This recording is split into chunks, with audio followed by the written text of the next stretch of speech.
Donna is from, Donna is from Winter Park, Florida, and her home group is the Winter Park group. Donna will be speaking on step 2 for 45 minutes, followed by 15 minutes Q&A. Welcome, Donna, and it's over to you. Good afternoon, everyone, and good evening, because I know there are some people that are across the pond.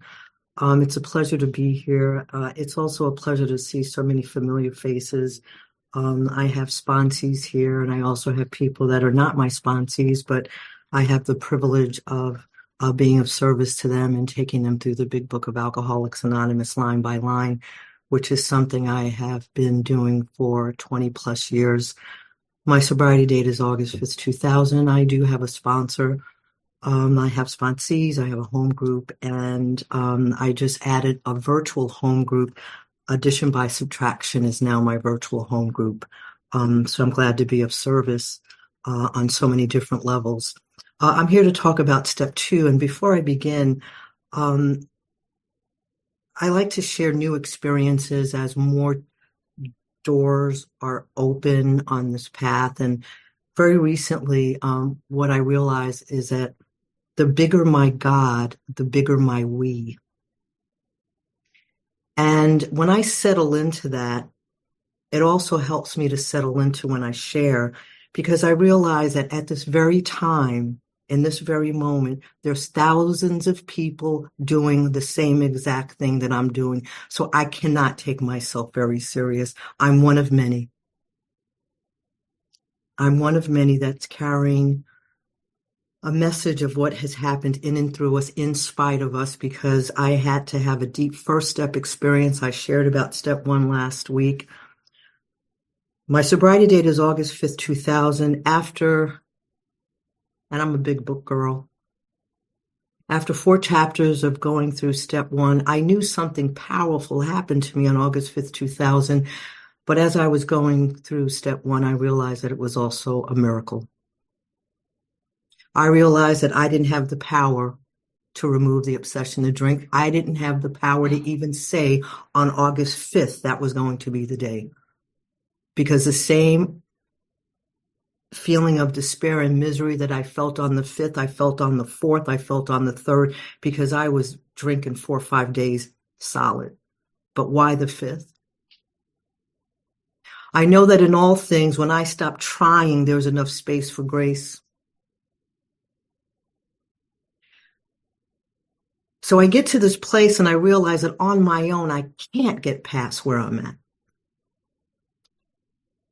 I realize that there are still areas of my life where I still show up agnostically, because there's some things that all of a sudden I still think that I can start to do on my own, and some things I can stop doing. Like right now, I really want to eat healthier. And I realize that I just have to bring a lot of willingness to that, because on my own, I don't have the power to stay stopped. I can stop eating junk food for a while, but then I start up again. And so I just bring that desire to God.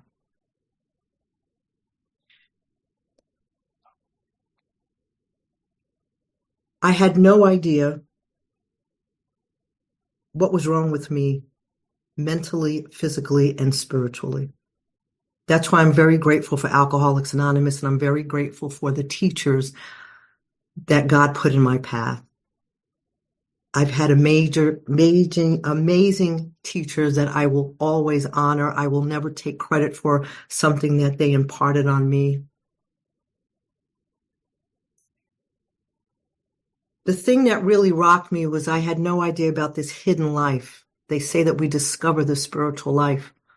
And I get to see that each and every one of us is living life on self-will, our personalities, our perceptions. On my own, I look at your behavior, I look at your personality, and all I do is judge me. That's all I do is judge me. I've been living life outside in because I didn't realize that inside out was the way. I just followed the dictates of the people around me, my mom and my dad, because of their own challenges in life. They gave what they could give. It's interesting because my dad drank and my dad gambled, and my mom was a very angry wife and a mom. And I don't even think my mom realized at the time that she was taking her anger out on us, who needed her love. But it's hard to give love when you're angry. And so I didn't have role models in terms of where to find love. And I think that's the thing that we all are looking for is love. And it's amazing because I don't really remember experiencing love, but that's the thing I desired all my life. I'm very grateful that I'm at a place today in my life that I realize that God loves in and through me. So every day it's like, God, I'm willing to die to self so you can love others through me. So I get to step 2, and it's interesting because step 2 out of the 12 and 12, we came to believe that a power greater than ourselves could restore us to sanity. So the same way I had to come to believe in my powerlessness, I had to come to believe that there was a solution, and the solution was not me. It says the moment that we read step 2, most AA newcomers are confronted with a dilemma. And what's the dilemma? It's a difficult choice to give up control and this personality that I have been relying upon, because what happens if I'm not me?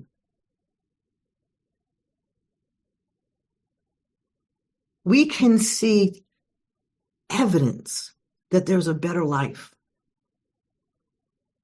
But the self that I've relied on all my life does not easily want to die. That's why it's so important that we stay in this fellowship, we stay on this path. I believe that our responsibility is to make the spiritual life inviting for those that have been seekers like me. You come into Alcoholics Anonymous, and perhaps one of the thousands of people that are doing what I'm doing right here, right now, in this very moment, you see a solution. You get to say, wow, what they just said is what I've been longing for. God saved me from me so I can be of service to you through God. I come to step 2 and I have no real conception of God, and that's even after 13 years of Catholic school, including kindergarten. It was never told to me that it was a reliance that I should be seeking. When you go to Catholic school, you can time Mass to the minute. Kneel, sit, kneel, sit, kneel, sit, kneel, sit, stand, kneel, sit, stand. And so it was always this ritual. I grew up very afraid of God because I equated God as the priest. And it's interesting because today my concept about human beings and God has changed, because I believe that we all become vessels of God. We are God in human form. That might be a little too much for some people to hear me say that. But I remember in my second year in Catholic school, I had to make my first confession. I'm like, oh my God, like they made me feel like I'm a bad child, even in second grade. And I'm trying to come up with these sins. And I go into this booth, and the priest opens up this thing, and I hear this thing open, and I can't see him, and it's spooky. And I don't know how old I am in the second grade, and I'm coming up with a sin. And I realized the sin that I came up with was that I did not eat fish on Friday. See, we had pizza, and I thought that you had to have fish. I didn't realize that you're not supposed to have meat. And so I grew up with a very punishing God. My mom made me go to church at the earliest Mass because she didn't want me to sleep in, especially as I became a teenager. There was a 12:15 Mass, but she made me go to the 9 o'clock just so that I would get out of the bed. And I hated her for that. And so what I did to get back at her, I would go to church, but I wouldn't go in church. I would go in the coffee shop, and I'd sit at the coffee shop. And for those New Yorkers, you understand, and you get a vanilla egg creams. That was my introduction. And I went to Catholic high school, and we were so arrogant at that point. We were smoking pot. And we're debating about Christ. But the crazy thing is that right before, and when I say right before, I lose track of time when I think about the spiritual life and this path. But all I know is I was hanging out with some people and it was getting close. It was getting close to the end. And I remember saying the only thing I have not tried was God, and I didn't know how to get to God. So I did absolutely nothing. And I think, like with most of us, we have to get to the end of our rope when there's nothing left to try, because see, my ego was convincing me that one more time, Donna, one more time, one more, just try harder. But when I was walking down the block on August 5th, 2000, my head was bowed. There was nothing left to try. And like I said, a power burst upon me. Now, the crazy thing is, if I had not gone through the big book, that moment in time, my mind would have had me just push it aside. But because I went through the big book of Alcoholics Anonymous, what happened to me on August 5th, 2000, I realized I did not stop drinking. When Bill Wilson uses words like the problem was relieved, it was removed, all of a sudden I connected with that. See, the words in the book were not just words on the book. My spirit was meeting those words on the book. And so it's interesting because they talk about this power that is so powerful, but the way the power works is so effortlessly. Things are removed. Things disappear. Things slip away. We rise above. The things that I've been holding on so tightly that was done to me and not done for me, I'm holding on to it so tightly. And if I'm willing to go to any length, there's a shift and those things drop away. And I see all my life, all I've been doing is multiplying suffering because I don't realize what's inside of me is my truth. That the things that were done to me were merely done to me because nothing can take away my birthright. So how do I get to this place that I can say that and look into the light? So when I look at the light on my laptop, I feel like I'm looking right at you. See, I could never look right at you. Number one, I didn't have any conviction in anything to look right at you. See, I've got conviction in what I say. I can look right at you. And so I get to step 2 and they're saying, yo, Donna, listen, this is your opportunity to discover your truth because I never knew my truth. You would ask me what's wrong with me, and the best that I can do is say, you just don't understand. Or I would isolate. I did inventory and I realized one of the reasons why I didn't have children was because I would make my mom a grandmother and my mom and my sister an aunt, and I would have to be around them, and I didn't want to be around them because I didn't know how to explain myself to them. And so I come to Alcoholics Anonymous and I say that I'm an alcoholic, and I really don't know what one is, but by the grace and mercy of those of us that are here that are willing to work with others, that are willing to take the time it takes to take us through this book, and as long as it takes, I think step 1, it never gets more complicated than when I've got to have a deep first step experience before I'm interested in being willing to die to self. See, it's very uncomfortable because they're asking us to let go of everything we know, and everything we know is everything that we know, whether it's good, bad, or indifferent, but it's what I know. You mean to tell me I've got to give that up, and then what? But I see you, and I see that something happened to you that I've always wanted. I can't put my finger on it, but what I'm reading in the book and the living example of those that were willing to go to any length gives me the willingness. See, honesty cannot come first. I cannot be honest to do something unless I'm willing. And so they're saying, Donna, now that you know what your problem is, you're not a bad person. You have an illness, that this mental obsession, there was no way you were going to beat the game, and your body processes alcohol differently. And that makes so much sense. And then I really get to see what's wrong with me inwardly. I'm not tapped into my truth within, the real self, the one that is one with God. And I realize no wonder I live life outside in. No wonder I took everything to heart that happened to me that I thought was against me because I had nothing to lean into. I had nothing to rest into. And so they're saying, Don, it's so simple. It's so simple. So they're telling me what I can do if I'm willing to go to any length. It is so simple. I just love Alcoholics Anonymous. I love the way Bill wrote this because he's letting me know that, Donna, this is the first time you're going to do this, but it's so simple. I just want you to lay aside prejudice.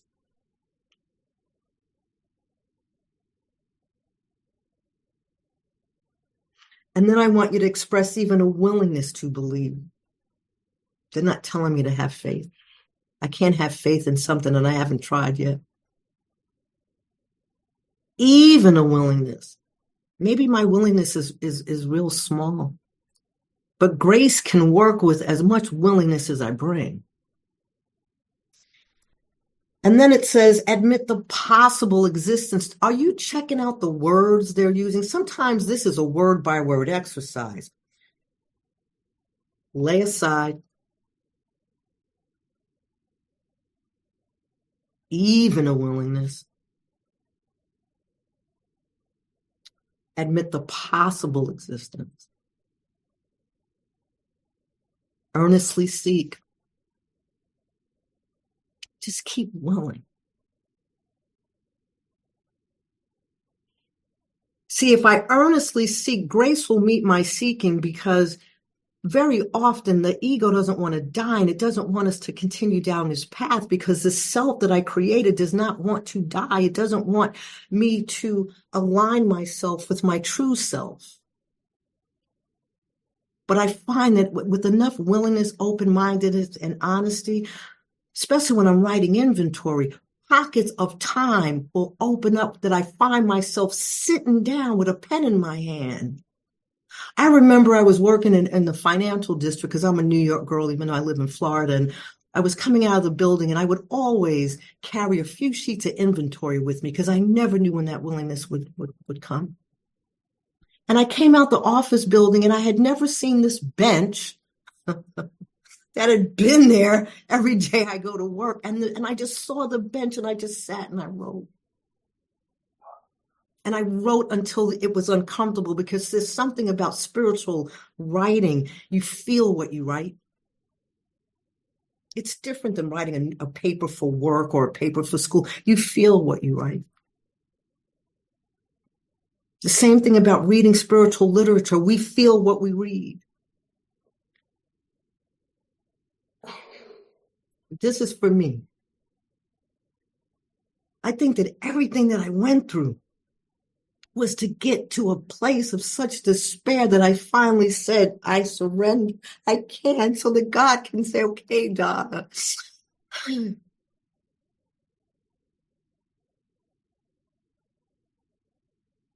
Because he just wants us to be of service. That's all. We are uniquely qualified to help a segment of the population nobody else can help but us. So Gwen, who's my sponsor, and I shared this morning when I shared at a meeting, she said to us, she said, she's 90 years old. And she said, you know what? I hope I come back in the next life with problems and despair and misery, so I can once again help others.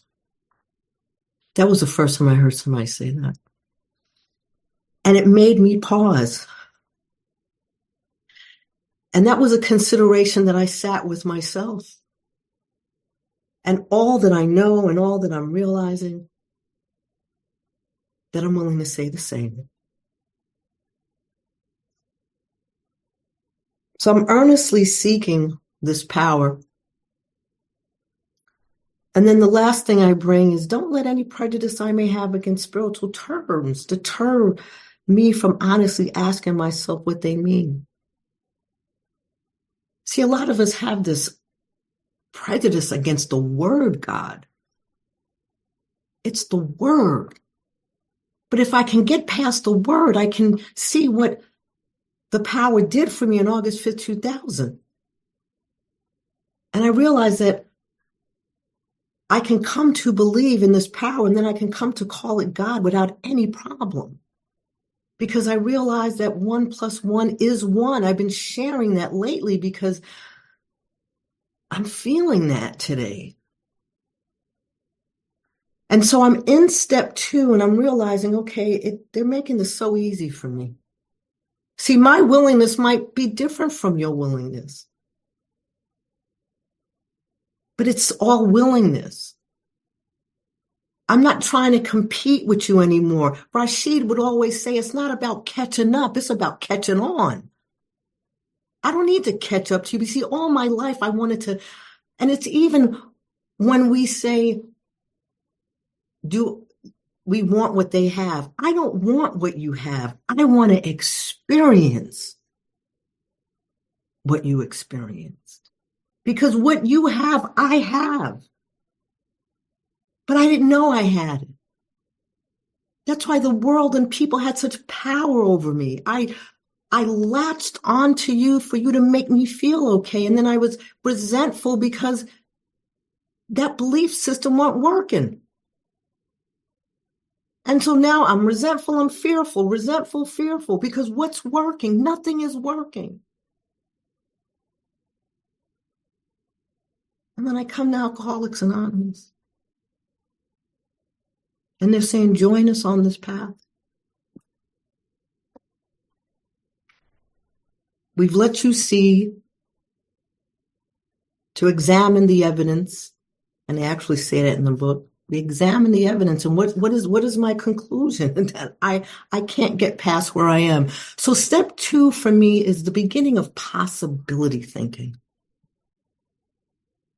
Perhaps maybe I can go back to the things that I've always wanted to do in life and how I wanted to feel about myself in life. Maybe, just maybe, I can revisit that.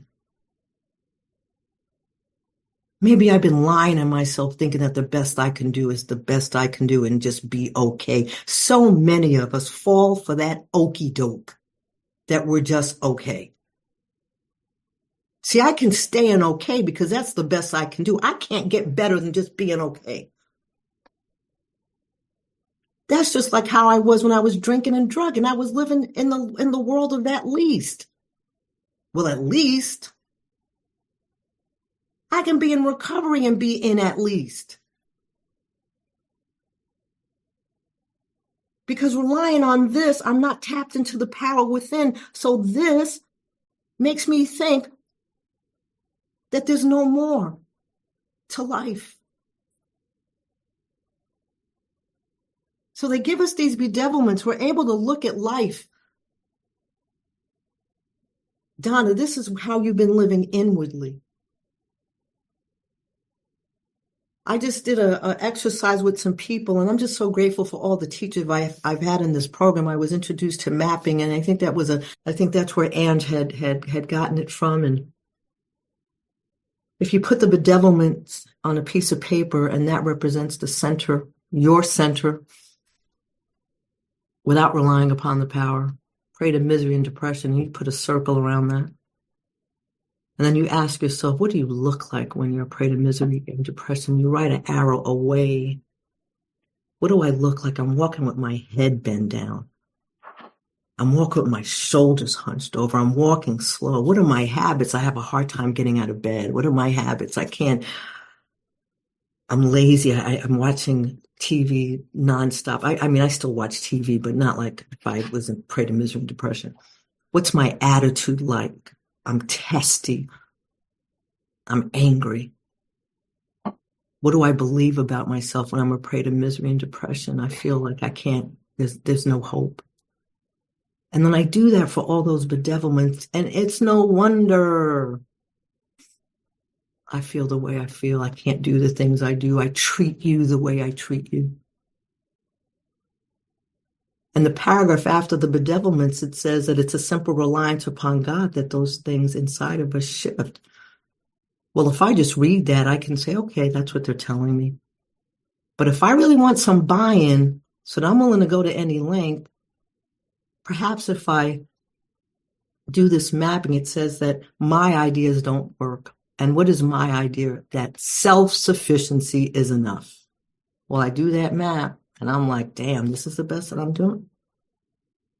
And then it's the next sentence. And these sentences, sometimes the big book has these long sentences, and then sometimes these sentences are real small, but the God idea did, period. I love Bill. Sometimes I can share 10 minutes on one sentence in the big book. But the God idea did. Well, how do I know the God idea does? I can just, okay. But see, that's not enough to die to self. It's just like sitting in Alcoholics Anonymous on step one. My life, I'm powerless over alcohol. My life is unmanageable. Trust me, my ego is not threatened by that. It'll convince me that I can sit in this fellowship and not do anything. Okay, I'm powerless. So the God idea does work. How do I know the God idea does work? So perhaps if I'm willing to believe that if I'm relying upon God and the God within and that self, the real self within, maybe instead of prey to misery, maybe inside of me, I'm full of joy. So now what does my life look like? What do I look like when my life is full of joy? By relying upon God. Maybe I'm walking with my head up. Maybe I'm actually smiling at people. Maybe I'm exercising. Maybe I'm cooking. What are my habits? What is my attitude like? Maybe I'm laughing. What do I believe about myself? Maybe I believe that I'm capable, I'm confident. And you do all those for all those bedevilments that have now shifted because you're trusting and relying upon God. Now, when you ask yourself that question, does the God idea work to your satisfaction? Because this is your journey. See, it's my responsibility as a recovered alcoholic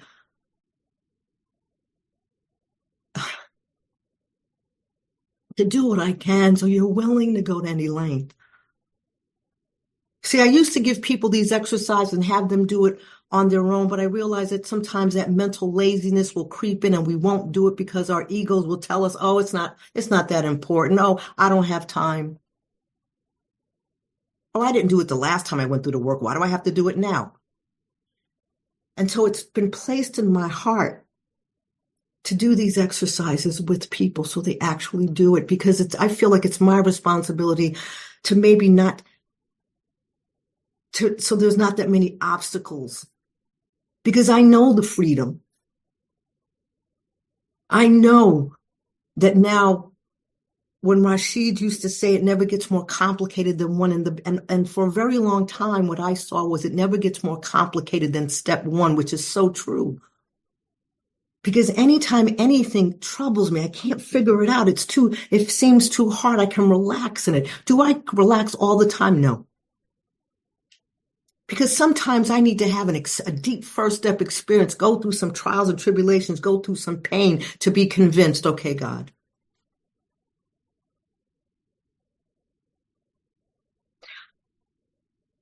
God has gotten so much bigger for me. A lot of you guys know I lost my cat. And what came up for me very recently in the last couple of days is that when I was writing out of meditation, that Sammy is at peace. But it was because I was going through such sorrow because of Sammy. I kept leaning into God, leaning into God, leaning into God. That the experience that I'm having is so overwhelmingly, my God has gotten so much bigger, and so has my we. I feel more connected to the human race than I ever did.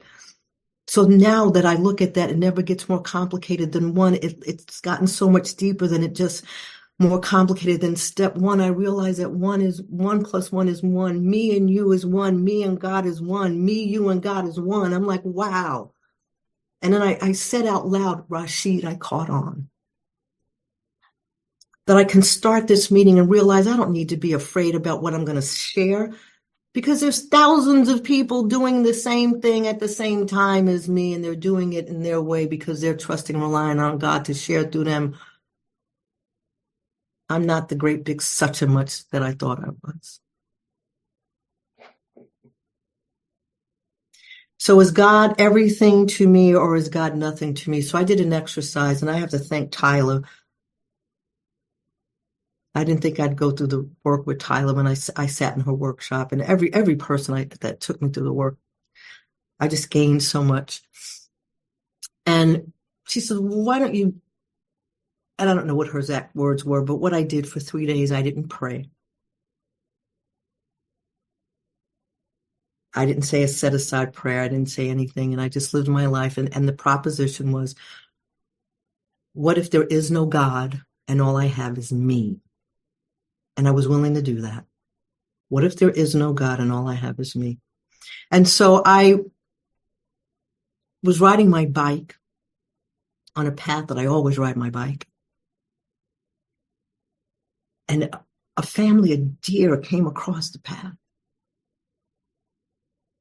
I was able to look, and it was in up like Lehigh Valley in Pennsylvania, for those of you that are up there. That's great bike paths up around there. And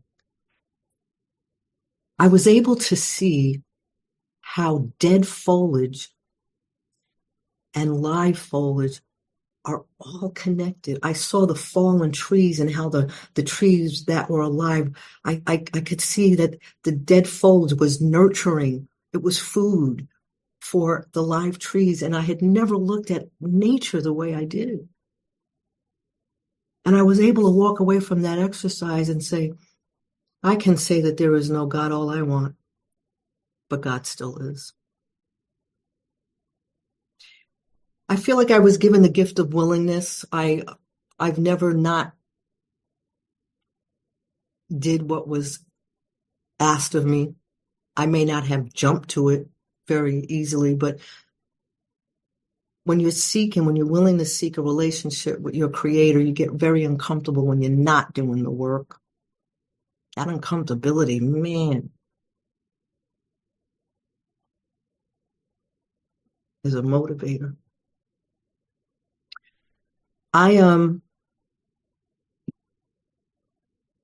used to use this example, and I still use it because I remember the first time that it hit me what we were going to do here. What's being asked? What's being asked is to let go of all control. Whoa, that's the dilemma. Am I willing to give up control? I was willing. And I remember it was my first honest prayer. And it really didn't hit me until I was writing my fear inventory, because I was willing to believe in this power greater than myself. And so for a deeper second step experience, what Adrian, another teacher, had given me to do, he gave me an extended second step experience, a second step that I give to people that I work with. Am I willing to believe that there's a power greater than myself that can take me beyond where I am now in every area of my life? Past here, past the experiences I've already had. And do I believe that there's realms of peace, joy, and happiness that I can't even imagine? See, if I look at that all in one sentence, it seems impossible. And I realize that anything that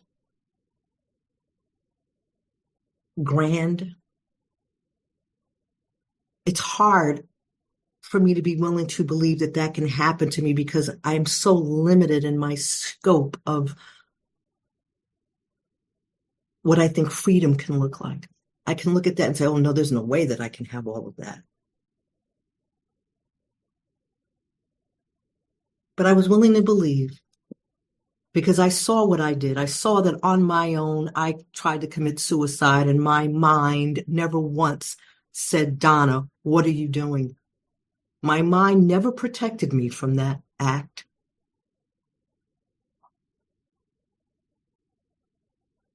My mind could never let me see that day in, day out, convincing that I had to trudge through life every time I woke up and had no money, about to lose another job, so I would quit a job. I'm isolating from friends and family. My mind could not help me in that.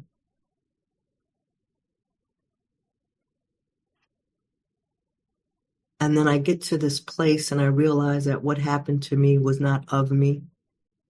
So if God can do that, I'm willing to believe that there are realms of peace, joy, and happiness I can't even imagine. And I'm willing to write what that looks like.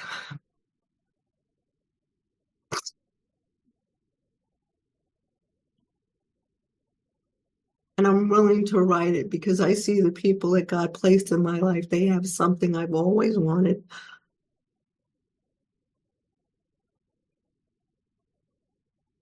Now, I was willing to write it. I was willing to do step 3, but it wasn't until I got to step 4 that it really hit me. I don't know why. I don't know why. That's the thing. We have to stop looking for the experience. I have to stop. Well, this is supposed to happen in 2 and 3 and 4. No. Because what happened to me in 4, based on what I think I know, that should have happened in step 2. But I realized that, oh my God, I now know what I'm supposed to do. I'm supposed to give up all power and control. And I felt like I was up on a cliff, up high. And it was my first honest prayer at 40 something years old, out of 13 years of Catholic school and religious instruction. And it was by way of a simple conversation. I remember I was standing in my mother's dining room, looking out the window. There's certain experiences and places in time that I don't forget. And I stood there and I said, God, I'm willing. And I thought about Loretta and Sydney because they were the first teachers God sent me to. And I remember when we got to the paragraph in We Agnostics and where they tell us where God can be found. I remember Sydney was telling this to Loretta the other day. I remember Sydney looked at me. It was like he was so happy that I finally was discovering where to find God. I never forget the look he gave me. Like, see, Donna, that's where it is. And he smiled as he looked at me. And so I felt that I was willing to go to any length because I so believed. And then by this time I had been going to meetings and hearing people like Mark Houston and Peter when he lived in Brooklyn. And I'm like, who are these people? Like, I felt like I was around people in AA that was doing something more powerful than the regular people I saw in AA. And now I realize that we're all alcoholics. Some of us are willing to go to any length, and some of us are still waiting to be moved by the Spirit. And who knows? We never know. We're in a meeting sharing, and maybe something that I share moves somebody to move the needle. I don't know who you are. God knows who you are. And so I'm standing at my mother's dining room table, and I said, God, I am willing to go to any length, and I know what I have to do. I said, but I feel like I'm up on this cliff up high. And I'm willing to jump. But are you going to be there to catch me? I just wanted to know if God was going to catch me. Never forget that. So we're in step 2, and they're not saying anything about faith yet. They're saying just be willing to believe. And so I use this. I think Loretta had shared this with me, and I share this with others. I may not be willing to attempt this relationship with God with faith at first because I've never tried. So it's understandable. And it's just like if I have a computer that needs fixing and Annie says, Donna, take this business card. This guy can fix your computer. So I take the card and I take the computer to the guy that Annie's recommending. I'm not going to the guy with faith because I've never dealt with him. But I go with the willingness to believe he's going to fix the computer. Right? I don't know for sure. And so he fixes the computer, and then I have another piece of equipment that also needs fixing. Well, the next time I go back in faith because I've experienced it. So faith is a result of results. That's why I've got to lay aside prejudice, because if the God that I'm coming in here with is the same God that I've been running from, that's why when we get to page 10 in Bill's story, We don't know what Ebby was saying, but they talked for hours. And this is why we are uniquely qualified, because I wasn't talking to anybody that long. And we know that Bill started thinking about religion and thinking about his childhood. So maybe that's what we should do. What is my concept coming in with? What is this concept that my mind wants me to hold on to? What is this belief? Because I realize that when I get to step 4, I'm looking at a whole bunch of beliefs that are not serving me. And so maybe the belief that I have about God, maybe I could, again, this is about giving yourself permission.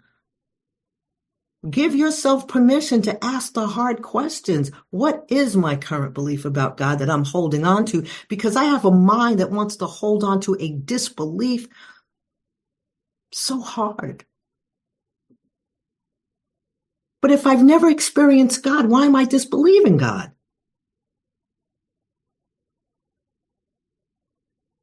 Maybe I've been blaming God. See, I could have blamed God for Sammy.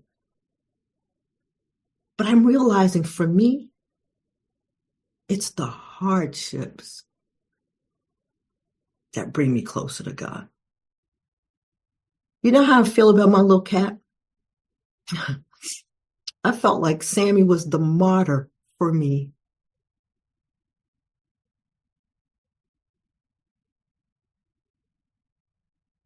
Maybe that was the role he was assigned, to get my attention so I can lean in. And as I was leaning in when I didn't know where Sammy was, see, all of a sudden I started having these intuitive thoughts. You know what I thought about? And I never thought about this. I'm sitting here leaning into God. Every time I thought about where Sammy is, I'm leaning into God. You know what the thought came to me was my mom leaning in when she didn't know where I was. And I wept in that. I never once thought about what my mom was going through when I was going on a 4 or 5 day run. Was she leaning into God when she didn't know? Only thing I worried about was what she was going to say when I showed up. Powerful, right?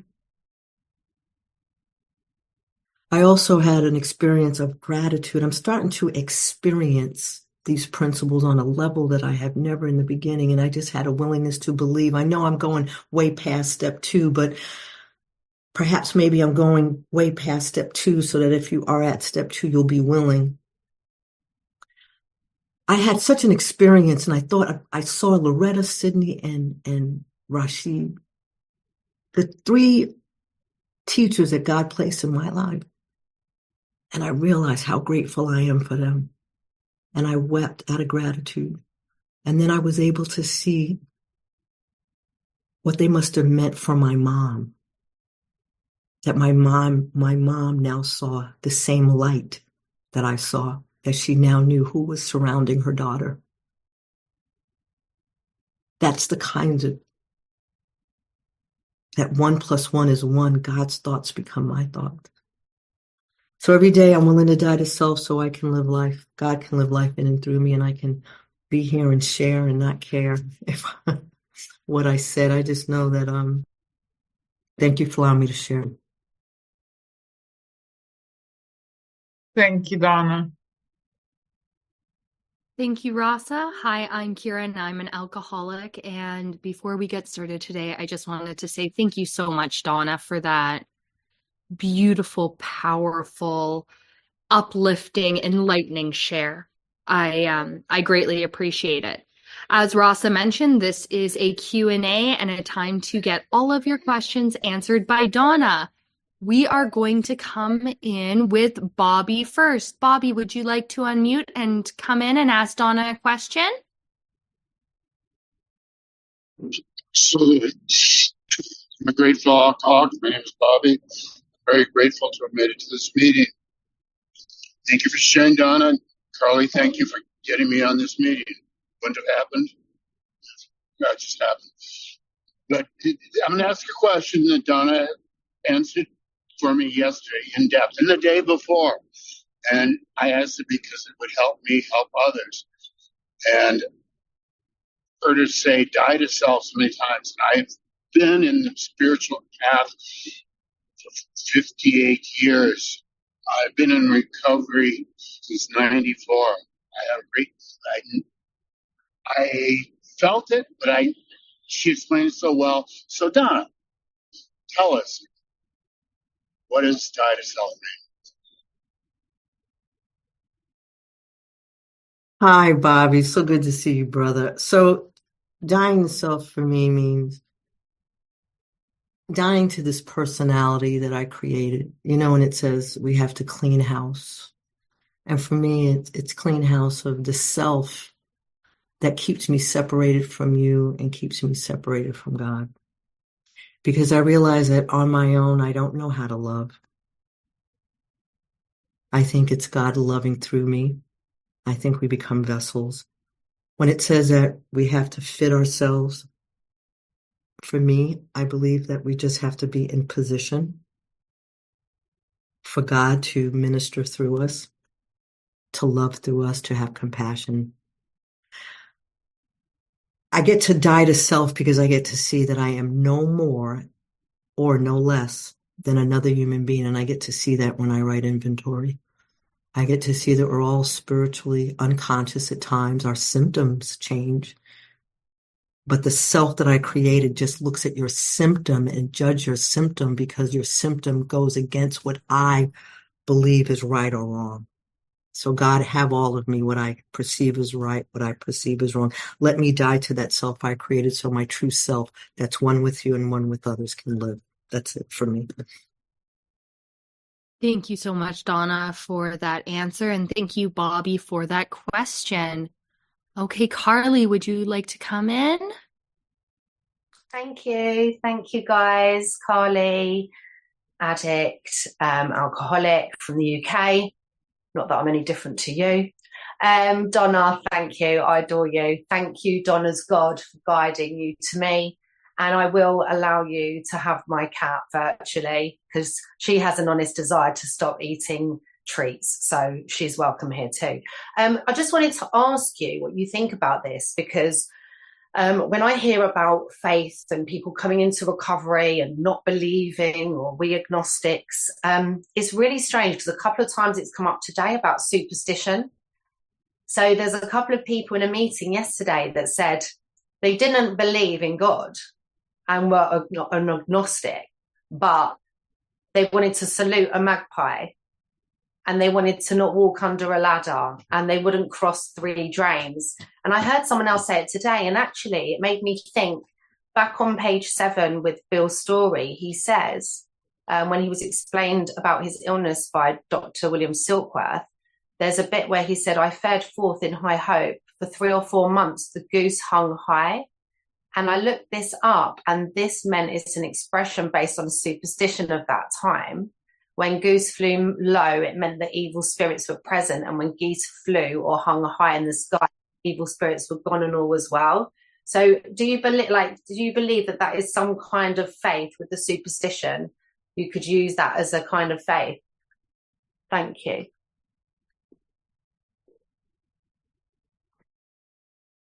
Those are things that I don't concern myself with, if that's how a person believes in what in any moment. If that's the belief that they want to believe in as they journey, because it's really the spirit within. If that's how a person feels and that's how a person feels, they'll have an experience from that. That's none of my business. I try to stay out of those kinds of things. Yeah, I don't know how to answer that because I don't know how to answer that. Thank you, Donna, and thank you, Carly, for that question. Denise, would you like to come in? Yes, hello. My name's Denise, a grateful recovering alcoholic. Donna, thank you so much for that wonderful share. It was amazing to me because I too have grown up in Catholicism and went through 12 years of Catholic school. And I have always had my head in the clouds and looking around at nature and the connections and so on and so forth. But when you said your first real prayer that you feel like you're up on a cliff ready to jump. And I have felt that way too, because when you said you asked God, are you willing to catch me? Sometimes I don't hear that voice. I may feel it as a small, like flutter or happiness in my heart, or something else. But like some people say, oh my God, God told me to go to Big Lots and help someone. You know, I was like, oh my goodness, what am I missing? What did he say to you when you said that? When you asked him, are you willing to catch me when I jump?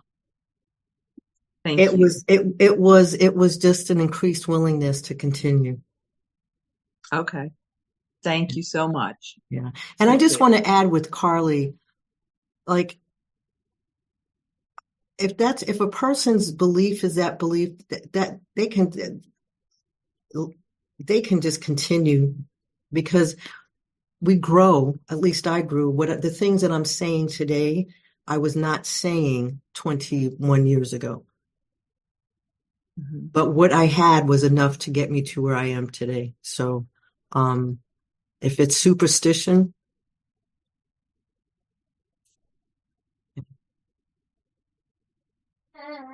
Thank you, Donna, for that question. And we are, just so y'all know, Donitha is going to be our last question. And then Annie, we do have a meeting after the meeting where you can absolutely come in to share and get questions answered. So I am going to ask Barbara Marie, would you like to come in? Yes, thank you so much, Barbara Marie. I'm visiting the first time at this meeting from Staten Island. Grateful alcoholic. Donna, you really moved me. And I pulled over and, I had to get to you. That's how compelling you were. And it was both painful and healing to hear your story, because I had that angry mother. And just stop me when I'm not allowed to share any longer. Just mute me. I did take your number. I would love to speak with you. I had that angry mother, and exactly what you said. These are good tears. You were just looking, that maybe someone, the love. And the Catholic school, I was one of those that rolled up my skirt and smoked in the back of the bus. I mean, so many. I haven't identified with someone's share. Barbara, I'm so sorry to gently interrupt. That's all you have? Okay. Thank you so much for coming in. And Donitha, you are going to be our last question for Donna. Hi, my name is Donita and I'm an alcoholic. Thank you so much, Donna. The question is,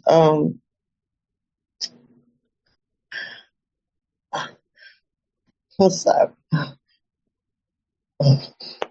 I struggle so much with constantly believing in higher power when I've suffered so many burdens, and I don't know how quite to turn this around. Thank you. It's my burdens that bring me closer to God. I got real sick 7 years in. I convinced myself that I didn't have time for prayer and meditation, so that it became non-existent. So my journey hasn't always been a straight one.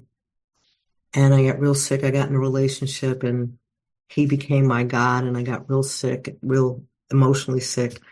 And it just made me seek God even more. So I think we have a choice. What is my choice to be? God is everything or God is nothing.